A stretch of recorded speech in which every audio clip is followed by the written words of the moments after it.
Smells like potential rookie of the year. Hey, what's good guys? My name's Chris. Welcome back to the official WearTesters.com YouTube channel. Today we got a detailed look and review on these potential bad boys right here. This, my friends, is the Puma Court Rider, also known as LaMelo Ball shoe, because, you know, what is LaMelo Ball wearing? It was these. What did he mess up? His wrist? I think he fractured his wrist. His wrist or his hand, I can't remember exactly. I do think that he was poised to be Rookie of the Year. I don't know if he will get it now that he's gonna be out for the rest of the season. I hope that he does, just because he was busting people's ass. Like, he was working real hard, but we'll see. That's so sad. It's pretty he worked his butt off from the moment that he popped off in high school as the youngest Ball brother, all the way through all the family drama, press, publicity, yada, yada, yada. Don't you yada yada over the best part.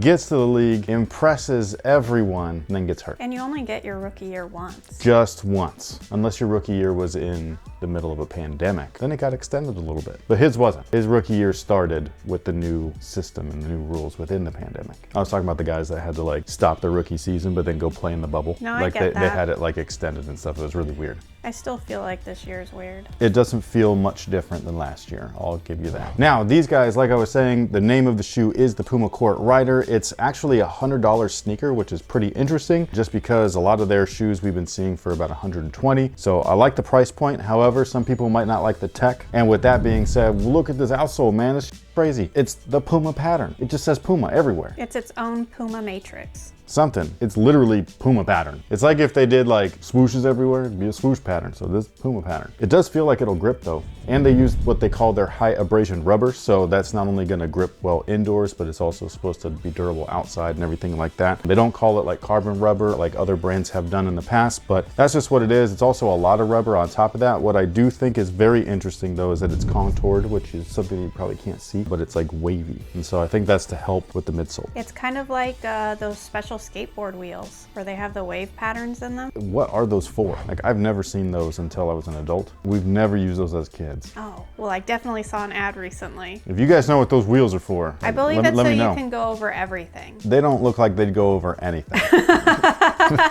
They look dangerous. But as for the midsole itself, this is what Puma is calling its Rider foam. What does that mean? Honestly, I have no clue. All I know is that it feels kind of like the Kyrie version of a Puma shoe, where they sit very low to the ground despite how they look. You're actually sitting like really low in this midsole. What I was doing when I first got them in, I was like pushing the sidewalls down, and you can just see when you do that how far your foot sits. So you sit within the midsole quite a bit, and that goes full length. The insole is where you're gonna feel a little bit of step-in comfort, so don't get fooled by that. The foam is completely different. The midsole foam, I should say. And yeah, so I don't think that this feels fantastic. I think that this is going to be for those guys that want court feel, which is very interesting because again, this is kind of like that Kyrie style shoe, but when you match up Kyrie versus LaMelo height wise, I mean, LaMelo's like 6'7", bro. Like, he's tall, man. He's not a small guard whatsoever. So yeah, it's all about personal preference. If you like shoes that have court feel, this is going to be one of those shoes. If you like shoes that have cushion, it's not going to be one of those shoes. It's very simple. You either like cushion or you don't, or you like a little bit of both. Now the upper on these guys is kind of weird. I will say it's a lot of layers. It's not the prettiest shoe from Puma in my opinion. I think that this makes the All Pro look really clean, and that was like my least favorite looking but favorite playing. These guys just look a little busy. They look like them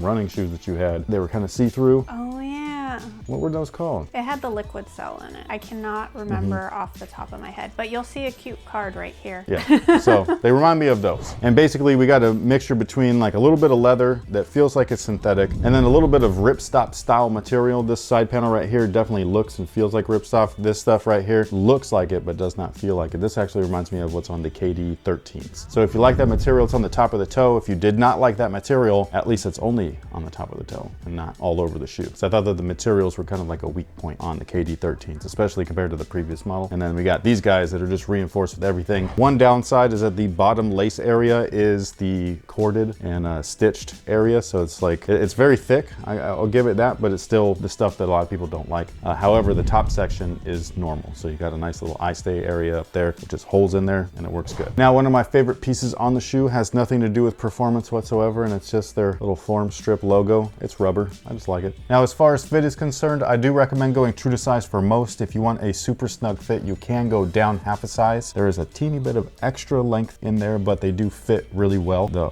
entire shoe feels good. I think it's because you sit in that midsole, it cradles you really nicely. But again, if you want a super snug fit, like a 1-to-1 fit, go down half a size. If you want a normal fit, a little bit of, you know, that thumb width space or whatever people talk about, go true to size, you'll be good. But these are an interesting shoe because Puma has plenty of offerings at this point with Puma hoops. This is the one that a lot of people are asking about simply because of LaMelo Ball. Because of who's wearing them. I realize that Kuzma has the Kuzma shoe, but I really like how they don't really, yes, they have people and endorsees and athletes tied to the shoes, but it's not, this is not the LaMelo one. Like, not yet. But I just like it. No, I know. I like it. It reminds me of the Adidas back in the day with like the TS series and stuff where they had a team shoe or team lines. Jordan brand does this, or they used to at least. Like now everybody's getting a shoe or they wear the flagship, but at one point they were all just wearing like the team models. So it happens. I know that like Puma's still new in the basketball space. They don't have a lot of people that are endorsees, but I do think that they will capitalize on the LaMelo name. I believe his contract does state like he will have a signature. I just think that this is the shoe that they gave him to start off with because he was wearing the Clyde All-Pro to start at the beginning of his season. Okay. And then he got a modified pair that was like a little bit more of like a mid, which was really awesome. And I thought that those might release. And then we saw him wear these and like everybody was like, and they thought that this was his shoe. And so, yeah, so I don't think that this is his shoe. Yeah. It's just his shoe for now. Like he's like the main guy wearing them, or he was until he got hurt, which I still like, man, that just, injuries suck. Yeah. You know what I mean? Like injuries suck. And especially when it's a professional athlete, that's their livelihood. So I just feel bad for the guy. I even read something where he went and got a second opinion, which I'm sure there was a lot of tears. I don't know about tears, but like, I just know that he'd be mad. But like, I just know that he went and got a second opinion, which is pretty rare for like a simple injury where like they scan you with like an x-ray and they're like, yeah, you fractured it. You know what I mean? Like, or an MRI or whatever. And so for him to get a second opinion to be like, is there any way I can play? And so that's what I'm saying. Like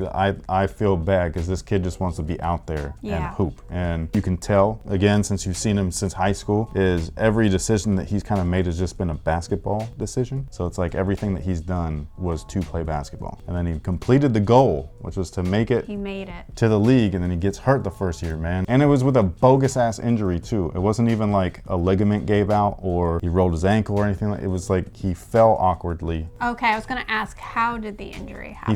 He fell back and he landed on his hand first, like everybody does.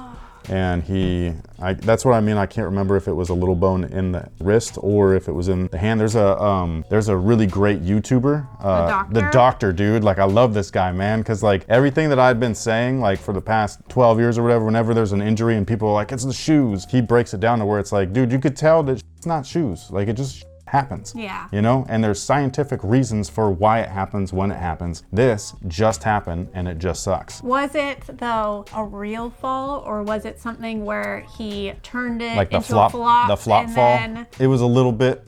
It's like, yeah, like he didn't need to fall, but at the same time, like that's just kind of like how they play now. No, I get that. Yeah, so like if it was the 90s, he probably wouldn't have done it. He probably would have gotten bumped and then kept strolling, but it's the modern era where you get bumped and you try to like ease your little thing and you know what I mean? And it just happens. So yeah, it was a bummer. I hope that he has a fast recovery. I hope that it doesn't mess with his rookie of the year because he was balling, dude. Like he was good and he was doing good off the bench. That was the coolest part. Not that I wanted him to come off the bench, but just that to come off the bench and be as effective as he was as a rookie. It's just impressive, man. You gotta just be like, that was dope. Salute. You know what I mean? So yeah, I hope that it doesn't mess with his chances. I don't know though. I just don't know how it would work. I feel like a lot of those awards comes down to like the last stretch of the season. So I don't know, man. Kind of like with the movies, where all of a sudden all of these like big movies will come out right before. So it's like the last leg before the next tentpole drops. Yeah, I don't know. It's just a bummer. Anyways, that pretty much takes care of it for these guys. Again, this is the Puma Court Rider. This is what LaMelo Ball was wearing before he got injured. If you were interested in grabbing these, I believe that they're going to be available starting on the 13th. Yeah. Which might be the day that you see this. Yeah. So look at us. Or it might not be. You never know. But yeah, so are you excited to grab a pair? Are you just waiting for a LaMelo signature shoe? Comment below. Let me know. Thank you so much for watching. And until next time, guys, have a good one.